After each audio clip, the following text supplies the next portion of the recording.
When football is made for me, It means more to me. I get to play more. Pass to my friends more. No one is ever left out. I don't want to be bored. I need lots of chances to play in different ways. To learn what I want. Make my own decisions. About how I play. How much I play. And what football means to me. Get better with the ball. Grow my skills. Make it all the way. Or just enjoy the game. When our game fits better, we play better. And want to keep playing it forever. This is our game, Not yours. so let's work together to make it future fit.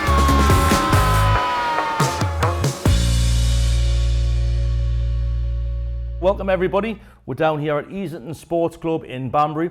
The reason we're here is because I'm sure everybody in the grassroots community is aware there's been some pretty major announcements made over the last few weeks. We're here today with the team from the FA behind that to have a chat about those changes, to find out some whys, to find out some wheres, to find out some whens, and to find out some whats. Hopefully the questions that you've got, we're going to ask today. We've got some questions from social media that we've picked up, what yous have been saying online, and we're going to ask the team behind that. So without further ado, I'm going to introduce the team from the FA behind the changes. We've got Clare, Loz and John with us today. Would you just like to introduce yourselves? I'm Clare, I'm Senior National Development Manager at the FA. I've been involved in grassroots football for about 18 years now, coaching, sitting on the boards. Unfortunately, I'm not a player, but that's okay. Love watching our players develop and become the best version of themselves. And it's a pleasure to be here and spend time with you answering these questions. Thanks, Clare. Loz? Hi Paul, Loz Locke, National Coach Development Lead in the Grassroots Delivery Team. Been involved in football for the last 25 years, working in grassroots, but also in academy football. I'm an active volunteer working with an under-7s football team for my little boy, and I run a Just Play session for local dads in my local community. I love to see how football can be a vehicle to impact change in communities and to people's lives as well. Thanks, Loz. Hi Paul, John Folwell, Head of Grassroots Coach Development. You can call me Folly today. I'm a coach, been a coach in grassroots for the last probably 30 odd years. Worked at the FA for the last 20. Coached both the boys teams who are now 15 and 18, but also coached in the academy setting with both boys and girls at Notts County and Leicester City. Just really passionate about the game and looking forward to having a chat with you today about the new changes. Thanks, guys. My name's Paul Kirton. I'm the founder of Team Grassroots, one of the biggest grassroots football organisations in the country. So this world is certainly my world, which I'm sure you guys all share. Clare, I'm going to ask the first question to you, and it's pretty much a why. I just want to know what the rationale behind the decision to change youth football, what prompted it, why now basically? Why is this prompt being done now? Okay, no problem. But before I do that, I think it's really important that we recognise where the game is right now. It's in a great place. It's grown over the years, and that's down to the current setup that we have and the hours and time and effort that our grassroots game and volunteers put into making it such a fantastic place to be. But has it always been like that? Like, you know, when you were younger, what format did you play?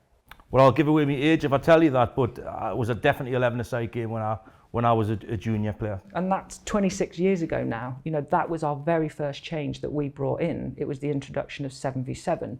So back then, you know, that would have been a training game. But the thought of now a 5-year-old playing 11v11 would blow everybody's mind. We would think that was crazy. The next change that we did again was about 10 years further on from that. We've introduced the formats that you see today, the 5, 7, 9, 11, and that's become the normal structure. You know, at the time, was that easy to introduce? Absolutely not. Change is difficult for everybody, including us. You know, working in a grassroots club and helping and supporting, we had the challenges around, you know, facilities, adapting to the shift in the formats, understanding what that meant as a coach, as a referee, as a committee. But we did it, and we did it all together as one collective game. And looking back now, nobody would change what we have. But we're at a point where young people and society have changed and evolved. And we have to do our due diligence as the national governing body to make sure that what we're doing is right for this generation of young people. And we've been through a process to do that. So taking you back to 2012, Clare, was it quite polarising then when the changes were brought in? Yeah, you know, everybody is really passionate about what we do because we give up our time for the game that we all love. And when we love something, we are passionate about it. And like I've said, change is really, really tough. And there were complaints, there were the challenges, it was in the media, but we've worked through it. And I don't think anyone would have it any different to what we have now. Like I've said already, 5, 7, 9, 11, it's a great base, it's a great starting point, but is that all we can do for this generation of young people? No, there's more. And that's why we need to look into it. Thanks for that, Claire. And John, over to you. I suppose my question that I would ask yourself would be, who was consulted? Who did you ask? Whose opinions were took on board? Was it the grassroots community who was asked, or did you guys just think this up in your offices?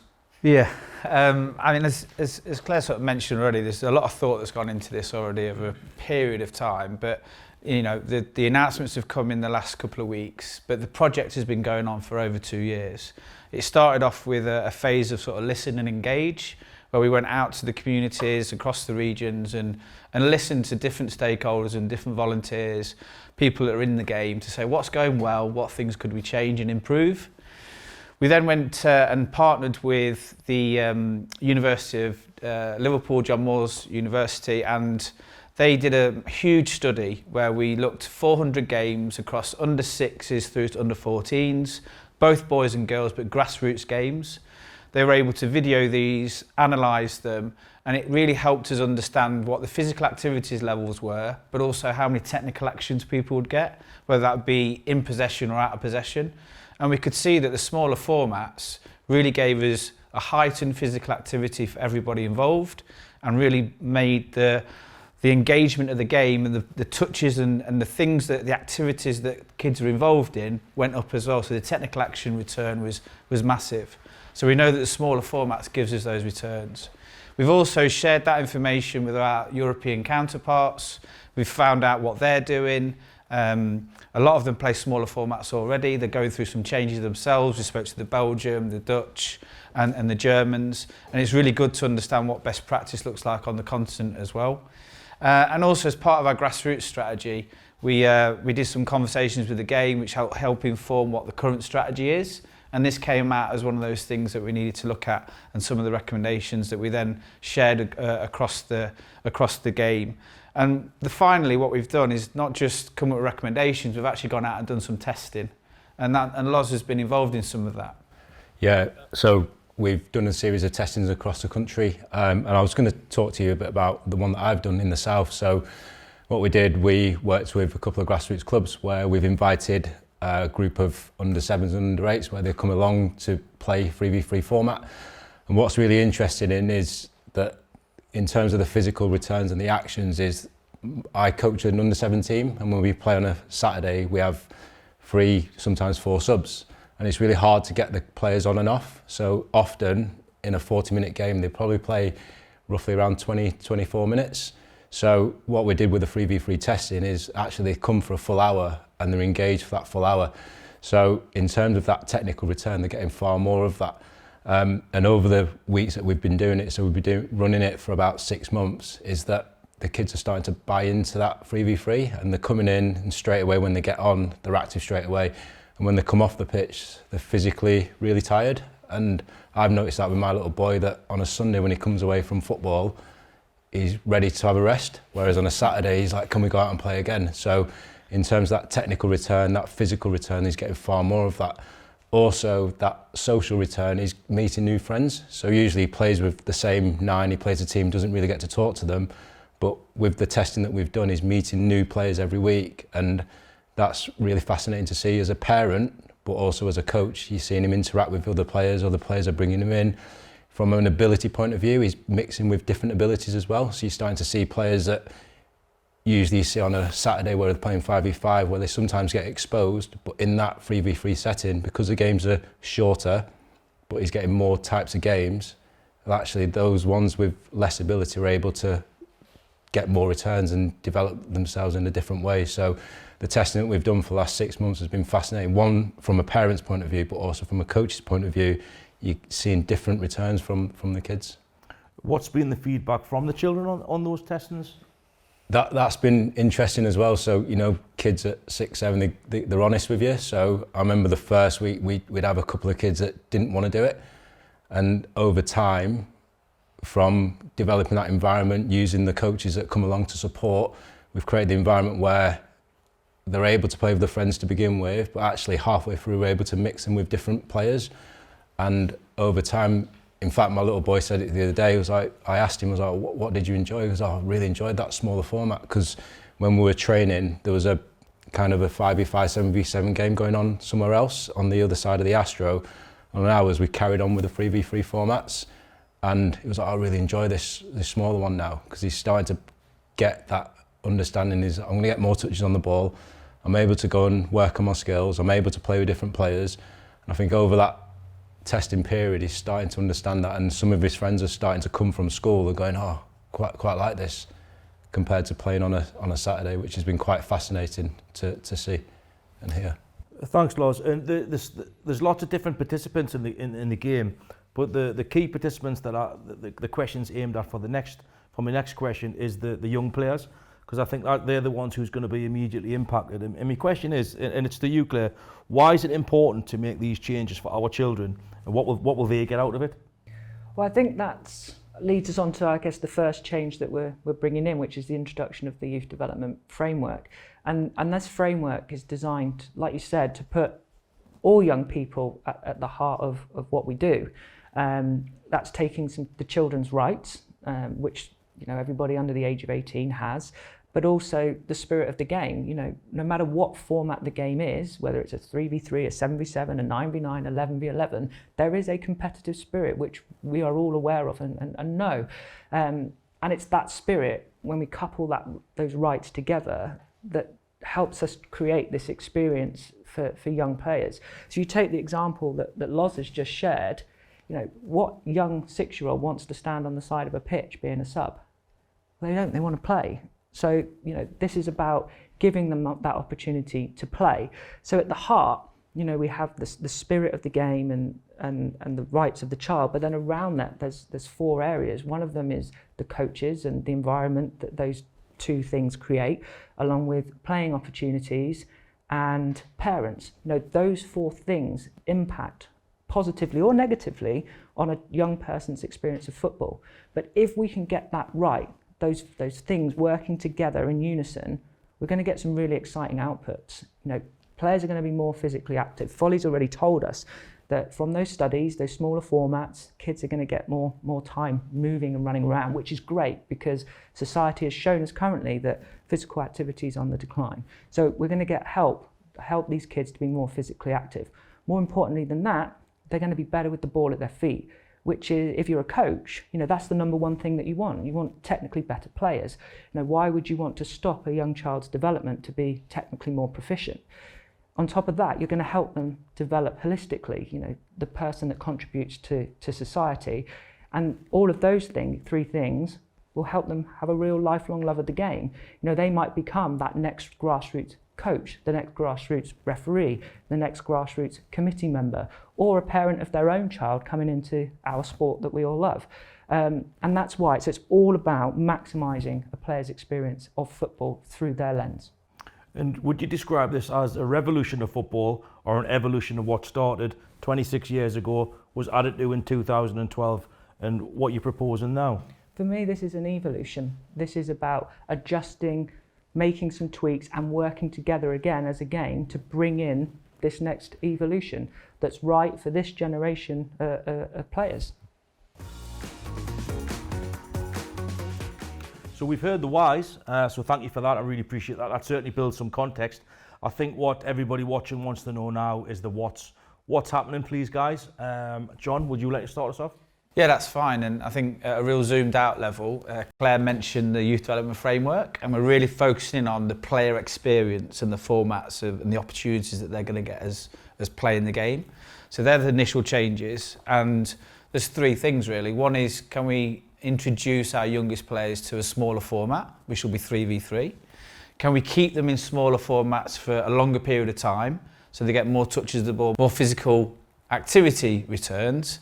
And so therefore 11v11 will be delayed until under 14s. And can we make sure they get a variety of experience during that whole playing experience? And another thing to pull out is to make sure that we align what's happening in school and what's happening in their community football, so that they're not doing something different. So we've made sure that the formats will be the same in school and in community football, and all the laws of the game will be adapted to align with primary school and secondary school. So 3v3, I think that's one that it's a big topic that lots of people are talking about right now.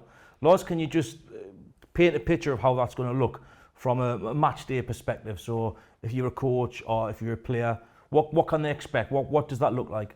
Yeah, so, usually, under 7 football, you'll probably have 8 to 9 kids in your team. So what we're not saying is, you can have teams of 3, and Clare would have a team of 3 and Foley would have a team of 3, and we all go to a game.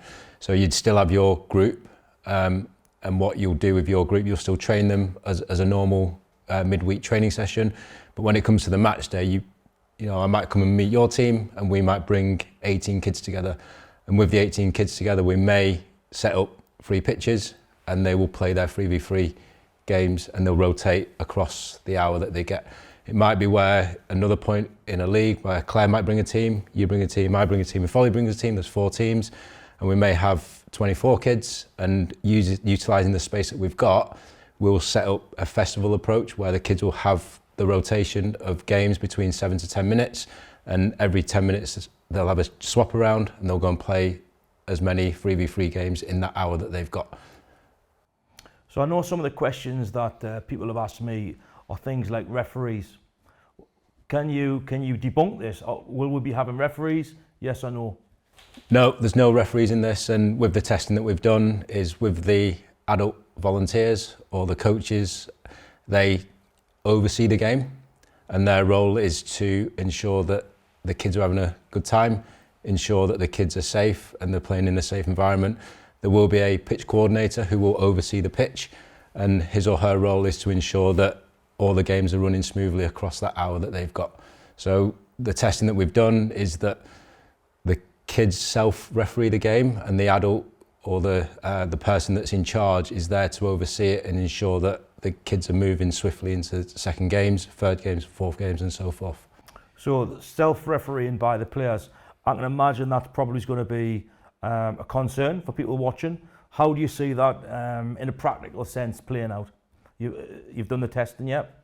Yeah. So again, prime example is, it's about educating the coaches or the adult volunteers, the parents and the players. So over time, week 1, it might be more of the adults taking charge. But in the testing that we did, when we got to like week 5, week 6, actually the players, even at under 7s, were self-officiating the games. There was a prime example which I shared with Clare and Foley, was that there was a bit of a argument where the kids were, arguing about if the ball went out or went in, and really simple, they did rock, paper, scissors, and they self-solved it within 10 seconds, and it didn't need the adult to go in and sort that one out. The adult started walking over, and straight away the kids did rock, paper, scissors, and then the decision got made and they carried on with the game straight away. So we're not saying that this will happen in week 1, but over time the adults can start taking a step back and allow the kids to self-referee that game, and that links to that social development that the kids need. I think, Paul, to be honest, we've got to sort of reimagine what the game looks like at this age group, and not get the feeling of, it's always about our team plays your team, and home and away fixtures and all that sort of thing. I think if you go back to playgrounds, there's no referees in playgrounds. There's loads of football that happens on the park when kids are playing together. There's no referees there. Like, this can happen. It's often the adults that struggle to go, there's not a referee, but there's a game going on. Like, it might take a little bit of time for the young players to get used to it, but as soon as they do, it actually gives them loads of freedom. They can express themselves. They have to manage conflict themselves. They sort things out, and the testing has proven it's okay. It works. And to build on that further, you take your current 5v5 setup, and I know how challenging this is. You've got your 5 kids playing on the pitch, and then you're trying to manage, you know, the group of subs that are on the side, and that's almost taking as much energy as it is trying to coach. You don't have to worry about that anymore because every single player that you have in your team gets to play. So if you think about developing your entire squad with physical and technical returns at that base level, you are setting them up for success for the future. So, you know, when you say every single player gets to play, in principle, I love that. I really do love that. More opportunities to play. But in practice, how's that going to work? So, for example, you turn up to play me, or we've got a league game, or whatever it is. I've got 7 players, you've got 8 players. Can you just explain how many pitches we're going to have, how many of these pitch facilitators we're going to have, who's going to manage the subs, etc.? Okay.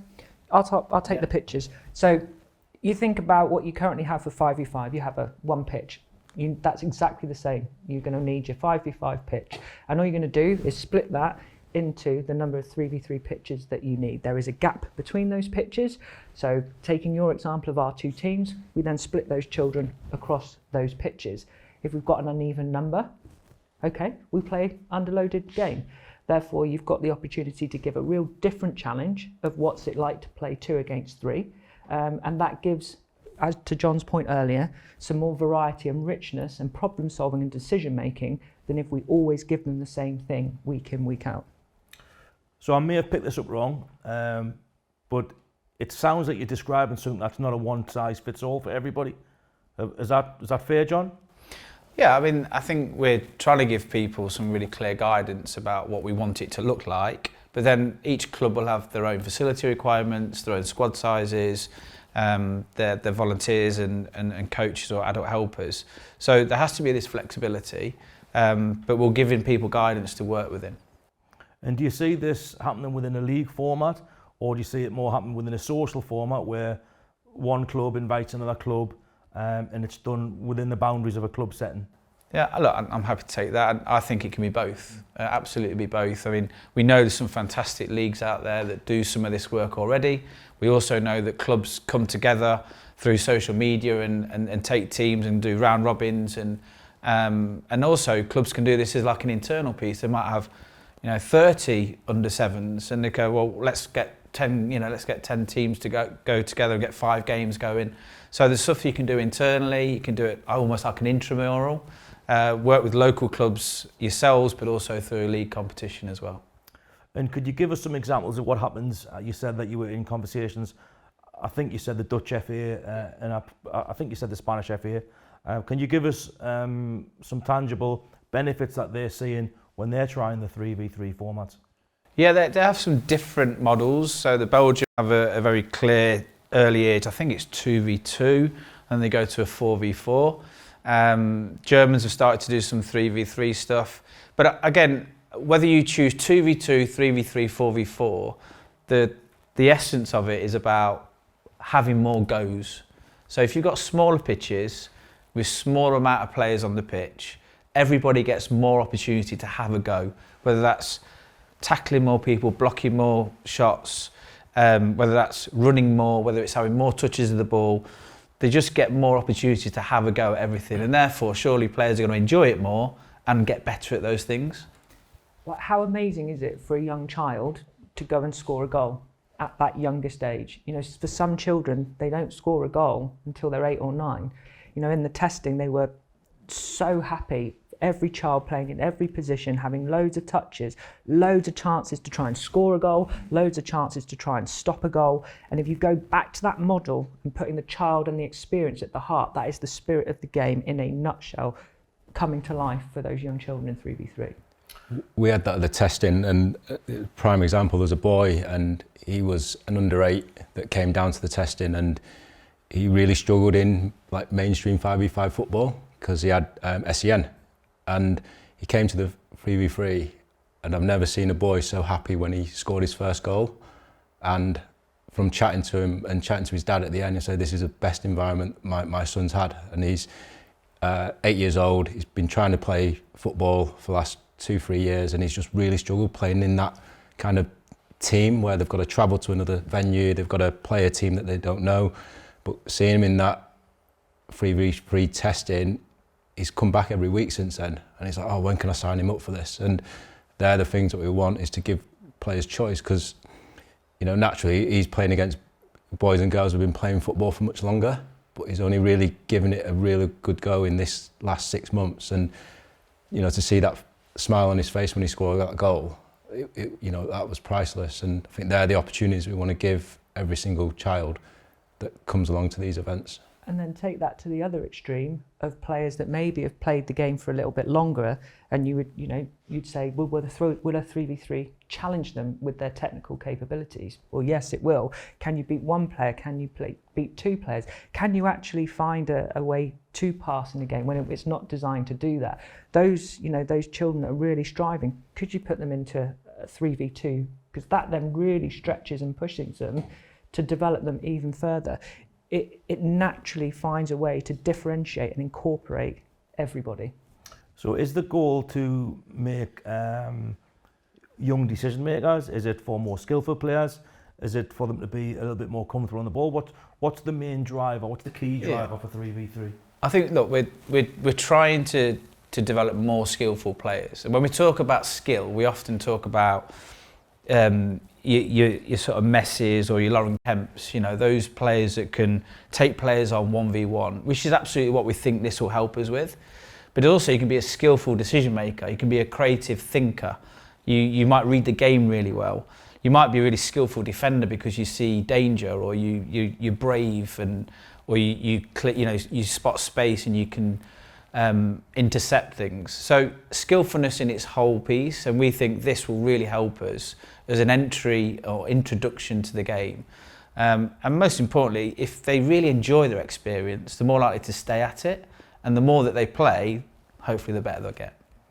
And I suppose we started this by saying it's probably fair to say it's been quite polarising.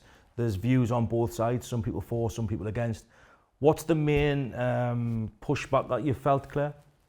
I think, there's always a challenge in terms of a facility challenge, but we've thought about that. We're all actively involved, and we recognise, you can't start creating a load of 3v3 pitches everywhere because there's just no space for that. That's the reality of it.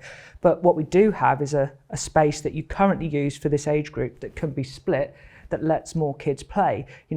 The next challenge that's coming along with that is, well, there's going to be need for more goals. Well, yeah, we know that as well.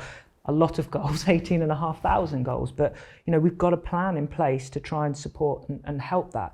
The previous reviews have shown us, change is difficult, and what those problems are, we're aware of them, and trying to put things in place and giving as much notice as we can, so together we move forward to make this implementation as easy as we possibly can. Sorry, John, just picking up on that notice period, because it's the 26-27 season, which is approximately 18 months away, give or take, if my maths is correct. That's quite unusual for an announcement to come out this early. Was there any rationale behind that, or is it to give people time to be prepared? Well, so the first thing is time. It's really, nobody wants something dropped on them now that they've then got to implement in 3 months' time. That's not fair on anybody. But also, as a national governing body, there's so much more that we can do. We can, like I said, we can look at the support for the goals, but then there's a big education piece that we can do to go with this. We can't expect anybody to go and step over the side and do this without any help and support. That comes down to, what can we do to help our leagues? What can we do to help our coaches? What can we do to help our referees? Because 5v5 was the starting point for a referee's journey in the game. If we're removing that, there's an impact there. So there's a long period of time, so we can keep working with the game and helping everybody get ready, so that when we actually implement this, it's in a really positive way for those young kids, because that's what it's about. At the centre of that youth development framework, it's about a positive experience for those young players. What's the main element of positive feedback that you have had, Lars? I think one of the key ones is around that inclusivity. We've got, look at it from a football age. So, even though biologically someone's 7 years old, they might have just started football 2 weeks ago. So, really they've been playing football for 2 weeks. You've got kids that have been playing it since they were 4 years old. So already there's a big difference in terms of how long they've been playing football. So naturally you're going to get a different ability that comes through the door. So the feedback that I've seen and heard from parents is actually everyone's included in this format because no one actually sticks out.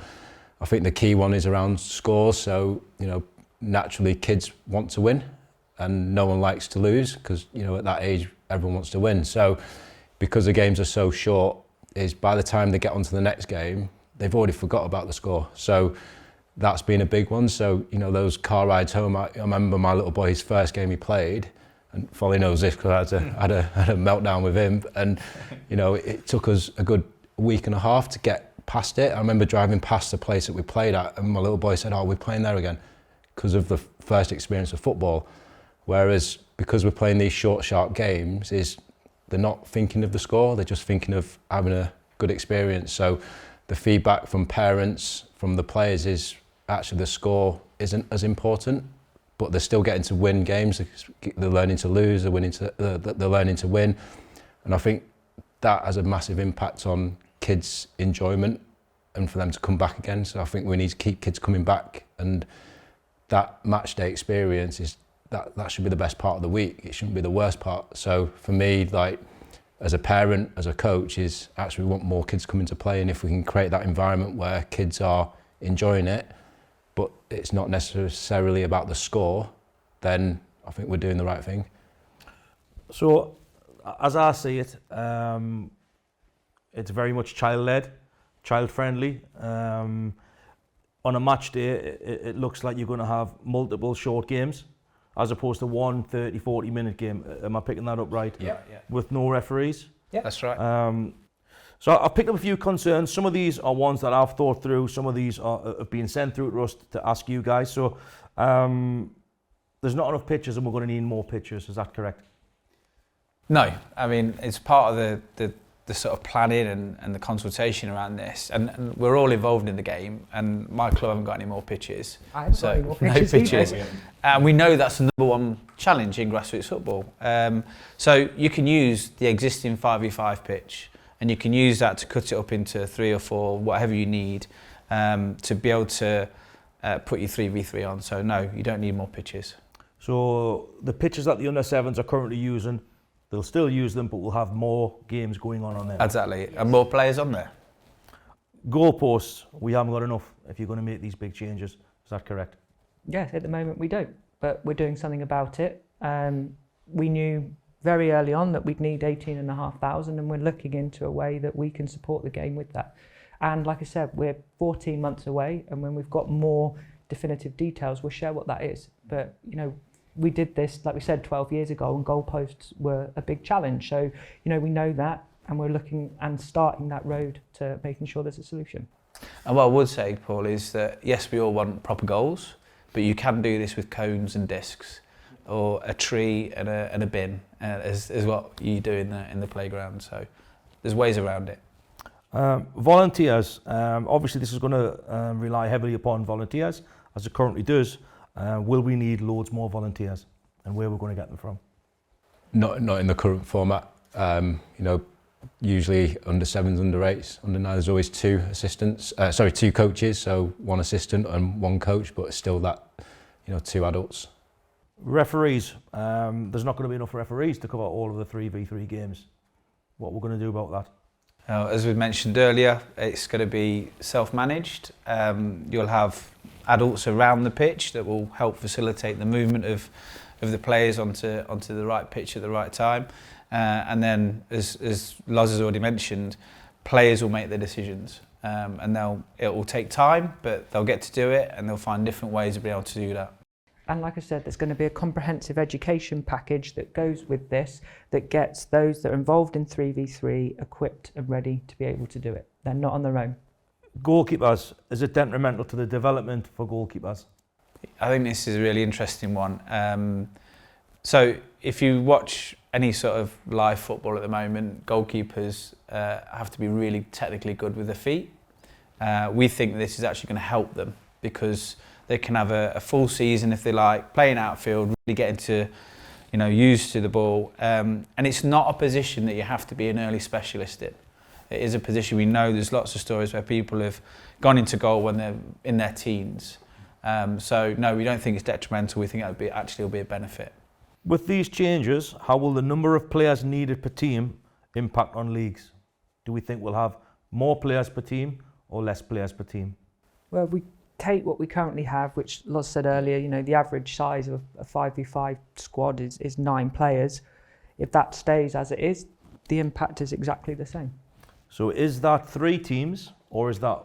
It's one team, one team, as it would be as your 5v5, but it's just you're under 17 now, and that when you turn up, you play 3v3 and everybody gets to play. But it's still under that one banner of the team. And what kind of support will be available to clubs, players and officials during the transition? So we've got the whole programme's called FutureFit. We've got a FutureFit digital hub, and we'll signpost people to that. They'll have loads of resources and content to support people. We're doing lots of the FutureFit sort of webinars and communication and roadshows throughout the next sort of 16 months. There'll be some parent resources as we support parents through this process. There'll be specific coach education and coach development resources. And we're going to put a comprehensive programme together that will include potential funding opportunities to help with goalposts, all to be determined. But that's where we'll signpost people to that digital hub where all that information will be. Okay, thanks for that. I think we know a lot more about 3v3 now. John, could you tell us a little bit about what the formats are going to look like as well, please? Yeah, of course. So in addition to the 3v3 being introduced, we are extending when 11v11 comes in, which is under 14s. If you'll see in the pathway that the whole changes will come into play in the 26-27 season. Now, in order to do this, so we get the benefits as soon as possible and the least disruption for everybody, it means that some teams will have to play 3 years at a certain format. And you can see that on the graphic there. So if you're a current under 7s, you will be playing 5v5 for 3 seasons. And that's how the changes will be implemented over the next 2 years. So they'll be transitioned in though, and it's going to start season 26-27. Is that correct? That's right, yeah. Great. And is there any other changes that's coming forward? Yeah, there's a couple of changes around laws of the game. So if we're moving the formats up an age group, so if you're doing 7v7, for example, retreat line will move with that because that's a current law of the game of that format of the game. So that will change. We're also aligning the sort of community and education offer, so making sure that primary school, they're playing these formats, the secondary school, they're playing their formats, so they're exactly the same in the community. So if you think about under 11s, they play 7v7 football. They will not be able to head the ball because that's one of the things that we introduced last season. And the retreat line will continue because we know it speeds up the game.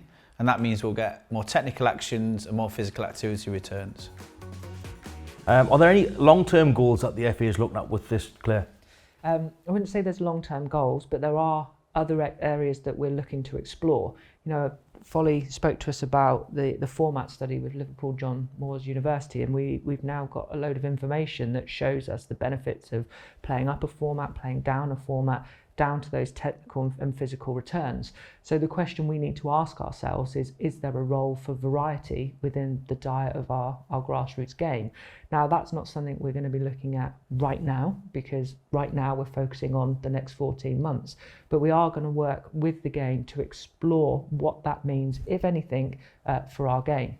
Often we see coaches want to move into the next format as quick as they can. So through this change, we want to allow kids some time to get embedded into the playing styles and the formats that they're playing in before we move them into the next one. I suppose what leads on from that is when can we expect to see these changes implemented firstly across the game and rolled out? Well, we said about 26-27 season, that's when we go live with all of this, but we're on this 14-month journey now together as a game to get ready. You've got your FutureFit digital hub, which will become the font of all knowledge and all updates, and we are regularly going to be updating that with what's coming and how we're going to help to educate, support and inform all the way through this journey. And that is a really key message, that the game is not alone as we go through the change. We are walking side by side together for the benefit of our young players. And I suppose if there's a coach out there or a club, a volunteer, etc., or even a parent, what can they be doing now to prepare for the changes that's coming? Anything? Nothing? Do you want them to sit back and relax and wait for more information, or is there anything they can be doing now to prepare? So your first thing is, listening to this information and thinking, what does that mean for me? We've also got our face-to-face roadshows, so if you want to hear some more, you can come out and see us in one of our county FAs.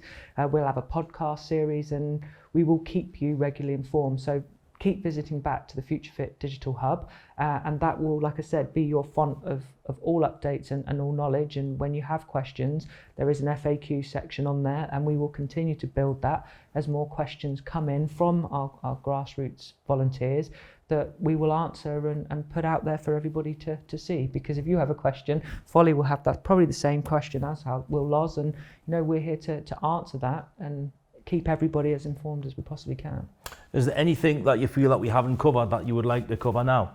I think one thing I would say is that whilst we've said there's a clear sort of implementation plan from the 26-27 season, it relates to your last point that if people want to get involved now, they absolutely can. If clubs want to start trying 3v3, or if leagues want to offer 3v3 next season, they can do that. And again, to Loz's point, it's in our regulations. People can play smaller formats. It's just the maximum format that they can play. So if clubs, coaches, leagues, administrators want to get involved now, there's absolutely the opportunity to do that. And we'll come out with more information on this early adopter process, which again will incorporate training, support, face-to-face time together to ensure that you're ready if you want to take up that opportunity to be an early adopter. And what's the early adopter? What's the early adopter process? We'll share more information on that after we've done all of the face-to-face roadshows throughout March. Thanks for that, guys. Before we close today, what we've done is we've collated some tweets from the public. I would love to pose these tweets to you now, if that's all right with you guys. Some of them are massively in support of the changes. Some of them absolutely aren't, and I would like to be balanced and show you both. Is that all right with you guys? Yeah, I'm ready.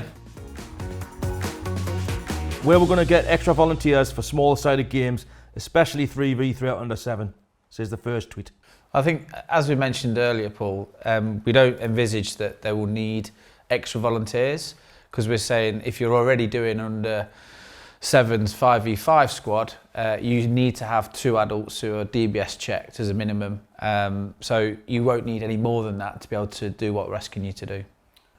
Are there any dimensions you can release now, or will this come later on the size of a 3v3 pitch? Yeah, so the minimum for a 3v3 pitch is 15 by 10, depending on the area that you've got, but we recommend 15 by 10 as the smallest pitch that you can play 3v3 on. Great decision. More time on the ball for kids, more goals, more creativity. A lot of pushback, and I'm sure there will be teething problems, but overall a good step forward for the progression of children in England. I think that that's the essence of why we're trying to do it. It's great to see that sort of feedback, and we've seen quite a lot of people on social media who are sort of supportive of what we're trying to do, are being advocates and helping maybe getting a message out there to other people who might have some other views, which is absolutely fine. That's what we're here to do, to try and help and support those people. And I think on that one, like if kids are going to play for a full hour, they're going to get an hour of development. If they're playing for 20 minutes and they're off for 20 minutes, do the maths, they're going to get more time on the ball, more opportunity, more repetition. So, if they're playing 20 minutes for 6 weeks, they're getting 120 minutes. If they're playing an hour for 6 weeks, they're going to get 6 hours of football. And that comes back to the heart of that youth development framework, which we spoke about at the beginning, which is about that player's experience of football and really getting to experience the rights, but also, the spirit of the game. And 3v3 does that in abundance. It's all about money. Clubs have to affiliate each individual team. This is going to cost money. Clubs will have to recruit more coaches. The cost's going to go up for safeguarding, first aid, level 1s, more trained referees, all which the FA will make money, while club secretaries will do all the work. Again, I saw some of this over the weekend, and I was really shocked because it just hadn't entered our minds at all. This has purely been about the experience of a player and making it as good as it can be. But to address those points, I think we've mentioned before, if you've got a 5v5 team, you've probably got an average of 9 players. you will affiliate that squad of players and that team. That will be exactly the same here. So it'll be one fee, so there'll be no difference. The same amount of volunteers needed. You won't need more qualified coaches. We've said you don't need referees. So we actually don't think that's the case. We know there's a challenge around goalposts, and we're going to get some support around that, hopefully, with more information to come. So yeah, just to build on that point that Folly's just made, you know, without referees being required at under sevens anymore, you know, that releases a big stock of referees that can be used to service the latter areas of the pathway. So if anything, it reduces the problems that we're currently experiencing at the moment. I think often as well, when you see a 11-a-side game, it's always a game within a game. So when you look at it from a bird's eye view, where the position is on the ball, usually it's around that 15 by 10 space, and there's usually around, you know, 6 players in that space. So when you take parts of the game out, actually there's loads of games happening within that 11v11 game, and that's a lot of work that we've seen across different studies, that even though it's 11v11, there's smaller games happening, and that hopefully allow kids, when they do transition through the formats, to actually go, actually, I've already been doing this, it's just on a bigger space now, and there's just more of my teammates around me to work in. Loving the 11-a-side getting moved, said for years the age group needed moving, never understood why there was a rush to get their 11-a-side. We believe as an organisation that slowing that journey down is the right thing to do for their long-term development, whether it's around physical activity, being a more skillful player, loving the game long-term. You just think about the number of young people that drop out of playing the game when they hit puberty because their body can't keep up with the size of the format that they're being asked to do. There's so many other things that are going on in their life. A new school, dealing with physical changes, cognitive changes. You know, slowing that down enables them to keep a relationship with the game. As adults, we're not going through those changes anymore. We've done that, we've been there, we've got the t-shirts, but these kids aren't. We have a duty to try and keep them in the game, whether that aligns with our principles of how the game should be played or not. This guy here, it can't come soon enough. Why is it taking so long to implement 3v3? Because we need to do our due diligence, and, you know, like you asked us, did we just sit around in a room and think this would be a good idea? We have to go through the process to get the facts, to be able to say we're doing this because of X, Y, and Z, and that's really important. You know, we're not doing something on a whim. We have taken time, we have looked at the evidence on the male and the female pathway. We've had it recorded independently, analysed independently, so we are given the facts, and those facts have enabled us to make the decisions that are right for the game. Plus, we need to make sure that there is an implementation period that we can all go through together. 14 months, yes, it's a long period of time, but again, you've said it's evolution. So we need to do that over a period of time together. I would say as well, Paul, that people can do it now. We've never said you can't do 3v3, and there's pockets of really good practice where people have been doing this for years. So if they want to get on board quicker, feel free to do it. And I'm going to leave this as the last tweet, because I suppose this last tweet is exactly what people think, but possibly in one tweet. It's both for and against. It's got some perceptions and some myths in there. So I'll let you guys answer it. Positives and negatives to this. Good for development, certainly at younger age groups. Negatives are less playing opportunities for kids, given the smaller squad sizes. Maybe the squad sizes was a perception, because you're saying today it's 8 or 9. Clubs needing to sign up more teams to counter this. Well, again, what you're saying is that they don't have to do that. We're expecting the same amount. And they'll also struggle to get more volunteers.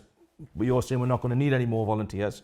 And he closes with pitch availability also is going to be an issue. Do you think lots of the information out there, do you think lots of the responses out there are because of perceptions rather than what it's really going to be like? Possibly, yes. You know, and that's why we're doing this, to give you the facts. Will you need more volunteers? No. Will you need more pitches? No. Will more kids get to play? Yes. We did, during the testing, we looked at a adult size 11-a-side pitch, and looking at the 15 by 10 pitch space, you can get 96 kids playing over an hour. Now, think of that as, you know, 2 groups of 11-a-side playing, that's 22 players playing. So from the back of that, it was actually, you're going to get more kids playing on less space, if that makes sense. So you're not having, if you're a central venue, and where my little boy plays is we rent out a whole football facility. Well, actually, if we had 1 pitch of 11-a-side adult, we can get 96 kids playing on that. So when you do the maths, actually, you don't need as many facilities. So last thing from me, like, let's go back to where we started. You know, we spoke right at the very beginning of this conversation about change and how difficult it was back when we introduced the formats that we currently play. You know, you've listened to this today and you may have the answers and you may not, but that's okay. We're just starting this journey together now. But if you do want more, we're out on the road. We're coming to all 46 counties in the country. You can sign up on the FutureFit Digital Hub. Come and have a chat. Come and ask what it is that's, you know, you haven't got the answer to today, and we'll do our best to provide the information that you need. We're on this journey together, and we will walk side by side to ensure that we are all ready for the 26-27 season.